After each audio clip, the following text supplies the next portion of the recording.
Welcome to Fireside Giants. My name is Alex with my co-host here, Anthony Rivardo. Today we got a special guest on the line, Tay Gowan from UCF.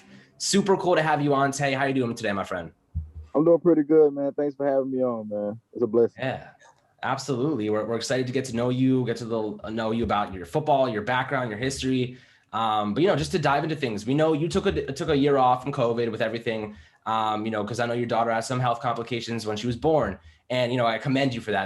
That's a really, really strong thing to do forgo playing a year to get ready for the draft and stuff, to just be the bigger man, take care of your family. That's a really, really strong personality trait that I see in you. So I think that's awesome, man. And what have you been doing this past year to stay in shape, get ready for the NFL, and really your preparation, the process? So with me I've been out due to my daughter being born early prematurely. I focused on make sure my grades was good and getting my degree. I did officer training I wasn't allowed on campus because I wasn't in the COVID bubble anymore. So I would train at my brother JK house, was like 10 minutes from campus. He had a whole setup for me. He actually had he started like a program called JK Elite Training. So he do like a training program. So he kept me in shape. We did some videos and stuff like that. But leading up to me coming down to Fort Lauderdale, I would train with JK and just make sure I stayed in shape. And like in that time period, a lot of gyms and stuff were closed, so I had to stay in shape. So I had to be at his house a lot, and so I make sure that environment was safe, so I can get back home to my daughter safe. So that's what I did to keep in shape while I wasn't playing football. I Yeah, can't even absolutely. That's imagine. awesome. Oh, sorry. Go Go ahead. ahead, Go ahead. Alex. Yeah, I mean that's really awesome to just find a place that you can be safe, but also go back to your daughter and make sure that she's the priority. So I think you Right. did a really smart thing there, just being safe, especially in Florida. It's been kind of crazy all over the world. Florida's like a whole nother universe, bro. It's kind of wild what's going on down there. Right. But And at the time, Orlando was one of the hot spots that I don't think people really understand that it was a real big hot spot for COVID, one of the worst spots during the time. So I was real concerned. Yeah, I can definitely speak to that. I go to school in DeLand, Florida, which is pretty close. Same county, Volusia County, so it's very close to UCF. So I definitely know all about that hot spot. It was really tough for me to get back up here because I do live actually pretty close to Fort Lauderdale. I live over in Palm Beach Gardens, so Yes, sir. definitely commend you for doing great things. Keeping your family safe, putting that priority above everything else. That's awesome. But you say you've been training, for a full year now, getting ready for the NFL, which is really exciting. So, one of the things that you have that a lot of cornerbacks don't have is elite size, right? You're 6'2", 185 pounds. So what kind of advantages do you gain from being a bigger cornerback going into the NFL? So due to my size, I cover a lot of ground. Um, I can make up for if I do make a mistake at a line because I am long and I have tremendous catch-up speed. Well, my coach called it sneaky speed, but I don't think it's sneaky speed. But I could cover ground. I can move my hips fluid. I don't think guys at my size can do that. How good I can do it, and I've been down here really elevating my game. So I think the separation is me being able to move at my size and not being stiff. Like there's no stiffness in my game. I will show that April 1st. yeah, man, absolutely. I mean, we also did a film breakdown of Caleb Farley from Virginia Tech, and I saw a clip of you, playing zone, and I think it was cover 3, and you flipped your hips and dropped, and it was so quick, and I was like, damn, that was impressive. Seeing you flip your hips that quickly and just drop back into coverage. What do you project your 40 time to be at your pro day? Like, what are you looking to run? Because I know, the hips obviously really important, but also that makeup speed, that sneaky speed that you mentioned. Do you think that's going to translate? Yes, sir. I think I'm gonna run a 4.29, 4.3 flat. I tested down here at a 4.35. My first time really ever running the 40 because I always been a guy that stands up and run or a guy that just can run. But me actually practicing the 40 and learning the technique, I feel April 1st that I'm gonna have it down pat and I'm gonna a general gonna be behind me. My angel's gonna be behind me. Prayer. So I just feel I'm gonna run a 4.29 and I'm gonna shock a lot of people. If you run a 4.29, I will personally find a way to get your name into the Giants freaking board, bro. That would be amazing. And I hope the best for you. That would be incredible to see you No, run for real. that kind Stay of tuned. speed. April 1st. Stay tuned for real. I'm not even joking. Like I'm not. This is the moment of my life I've been waiting for. So I'm giving my all. Absolutely, man. That's the most impressive thing, though. Like that. This is the moment of your life, and that's everything you're working toward. You're building up towards this moment. How important is that moment for you? Like, how significant is in your life, and who are you doing this for? Like, what is the driving force, the catalyst behind the success that you see in the future? Right. My driving force always been my mother because I come from a small family who dealt with a lot of trials and tribulations. For example, we've been homeless since I was in 6th grade. So, but recently I had my daughter, so I think not I think, but my daughter kind of jumped my mom a little bit, but they in the same race. But those two are my driving forces. I've been playing football since I was 5 years old. I really didn't get an opportunity to play when I was in high school, just due to us moving around and stuff. So this moment means so much to me, man. Like I be crying to think about it. Like, dang, I can really do this for my family and really set my family straight and show the NFL that I'm a 10-year guy. I'm a 10-year guy, straight up. I'm not no coming here and bust. No, I'm a guy that's gonna stay. I'm gonna work my ass off. It's what we love to hear. That's awesome. You're really motivated and confident, and it shows up on the field, right? You have that confidence. You played great. 2019, you were phenomenal at UCF. You allowed only 20 catches from 50 targets for 274 yards all season long. So that's amazing. So was there anything specific that you did that year that really helped you and catalyzed you to have that breakout season? I did a lot of prayer with my guys like J.K., Richie Grant, and A-Rob, who's in the draft right now. We did a lot of prayer. Not saying that I just came to UCF and started praying. I've been praying like all my life, but I feel like I found God when I was in JUCO. So that's a place where everybody find God different. So I feel like that was my place to find God. That was my little jail cell or whatever. I found God. I went to 2019 with God, and it showed. Yeah, absolutely, man. And having that driving force, like you mentioned, your mom, your sister, like you've been homeless. You have everything that it takes to be great because of everything that you've been through. And going to JUCO, like what was that? What did that mean for you in terms of making the transition from JUCO to for your college, like UCF? How much did being at a JUCO school help your transition? How much did it give you that motivation, that confidence to be great? It allowed me to grow as a player, tap into who I was, find myself, allow me to uh, realize how bad I want to play football because a lot of people can go that JUCO route, but a lot of people can't make it out that JUCO route. So I feel like that was the driving force for me. Like I really do want this bad because I went down the road that most people won't go or won't even try. So yeah. Yeah, no, we have another player on the Giants right now, Darnay Holmes. I don't know if you heard of him before, but he went through some crazy stuff in life too. And we're seeing what he did as a 4th-round pick, right? This past season as a slot corner. And his story says a lot about him. We have a guy that we work with sometimes comes on the podcast. His name's Brian Walker, D-backs Academy.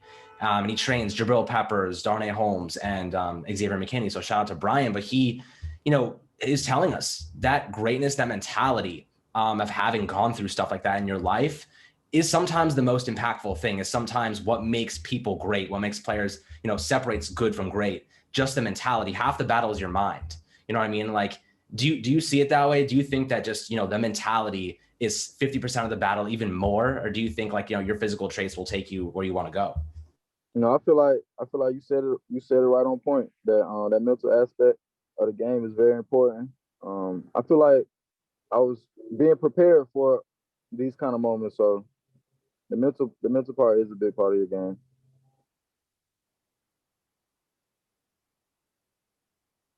Sorry about that. Yeah, absolutely. And so, when you talk about your mental portion of the game and everything like that, and then if you go ahead and you look at other cornerbacks, successful cornerbacks in the NFL, do you model your game after anybody? Is there anyone that you look at and say, that's who I want to be in the NFL? I want to be more like myself, but I understand the question. But I think Jalen Ramsey. I want to model It's my a good game one. kind of after him. I feel like I'm way faster than him, and I can have that. I have that body type to be that built like he have and be that aggressive. So Jalen Ramsey would be my answer.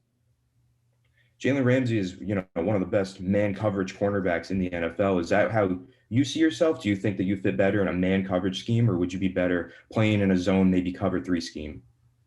I'm a man-to-man corner. I want to follow your best receiver, and I want to prove that I can do that.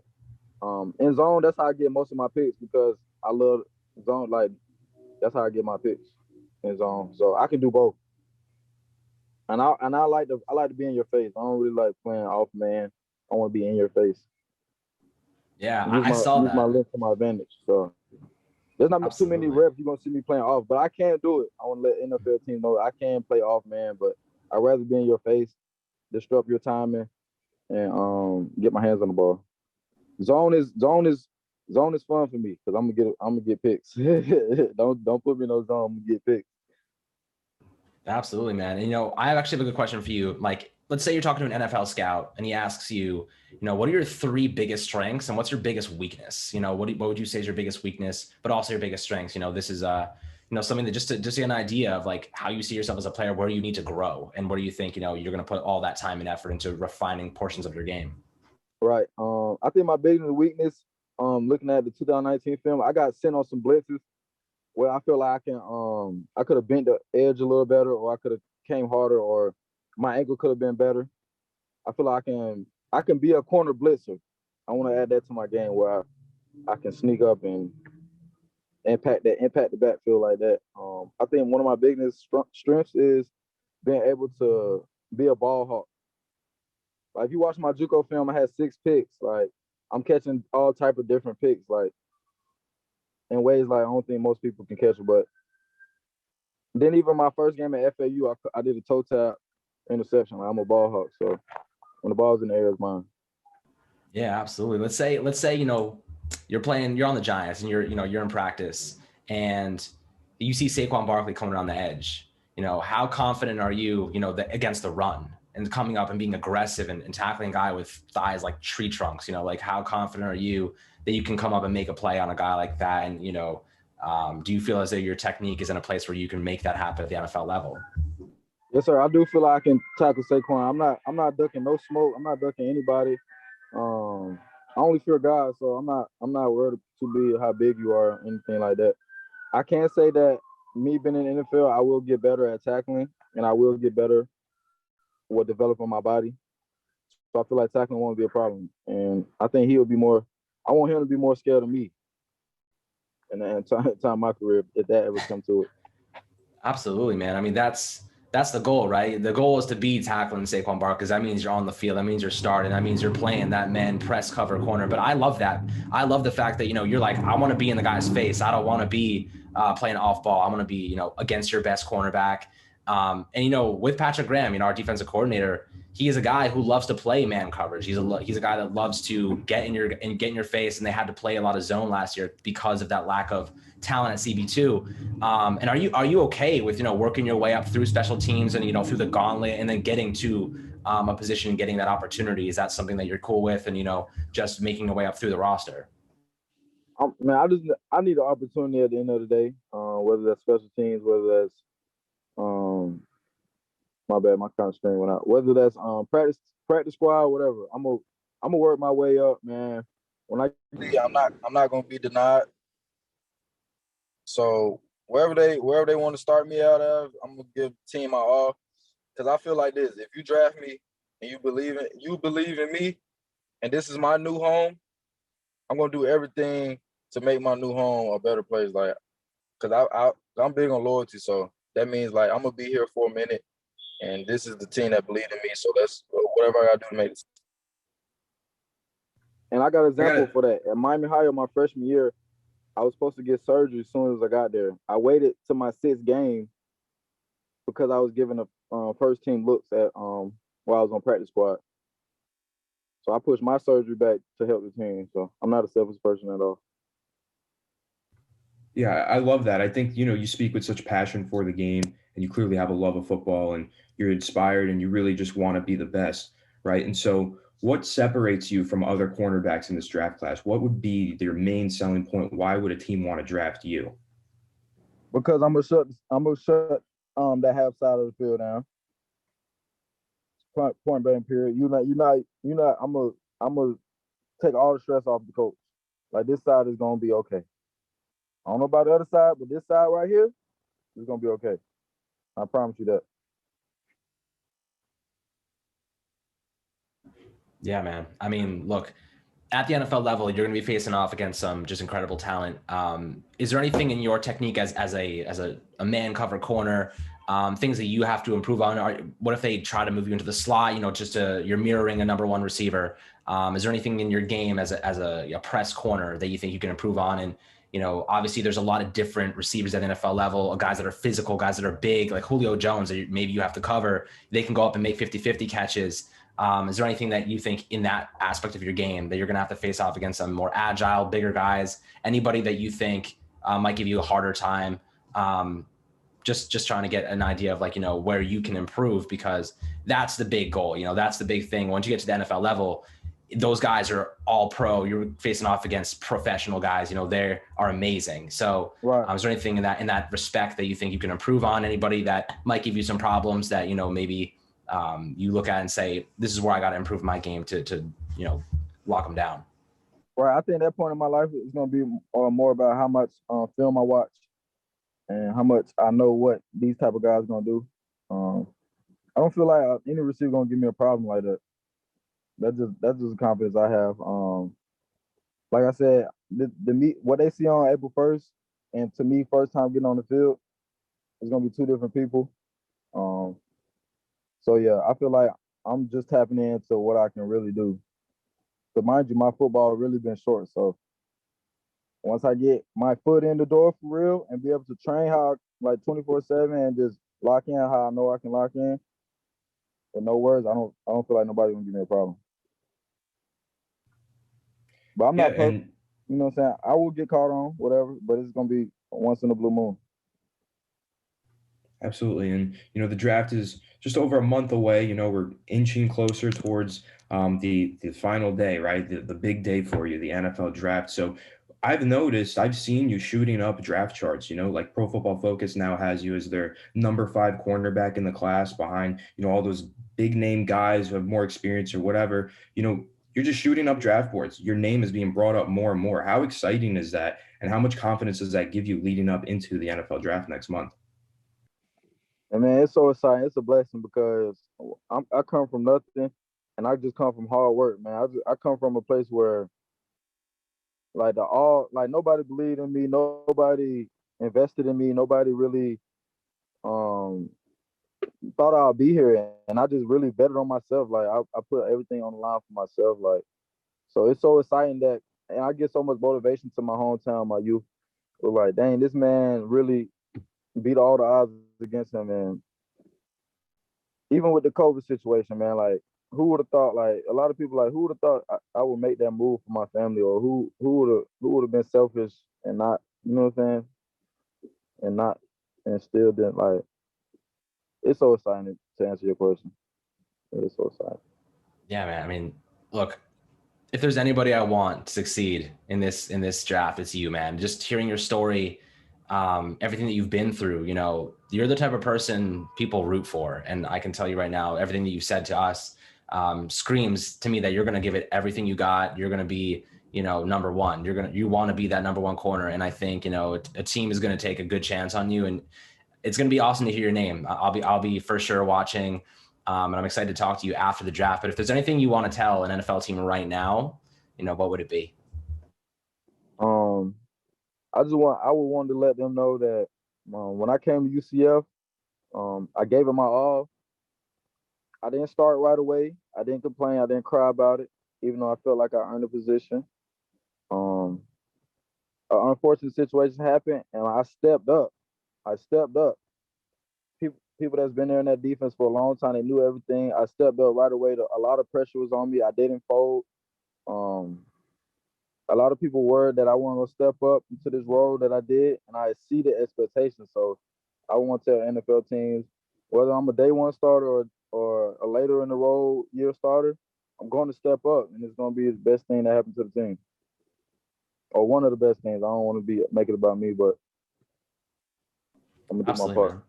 Absolutely, man. Well, that's all the questions that we got today, man. I'm really thankful that you took the time to speak with us, and I hope people see this and people understand, what type of player you are, what type of man you are, because that's the most important thing. I think the fact that you decided to, favor your family instead of football shows the type of person that you are, the type of man that, you put your family first. And when COVID's over, when everything's over, everything's good, your team comes first. That's, you put your daughter first because of COVID, but in a normal year, in a normal day, everything's about the team. Everything's about helping the team and being there for them. And whether it's special teams, whether it's a first-year starter, second-year starter, you just want that opportunity and you're not going to let it go, man. So I really appreciate your time and yes, really, really wishing you the best luck in the world for your pro day and then the draft. Yes, sir. Thank y'all for taking time out to even interview me, man. It's a blessing. Absolutely. Yeah, man. thank you. Have a great one. Let me know when you're back in Central Florida so we can run that one-on-one, okay? I got you. Yeah. I'll be back in April, actually. All right, perfect. We'll set it up. All right. Thank you. All right. Peace out. Have a good one. Have a good one. Much love.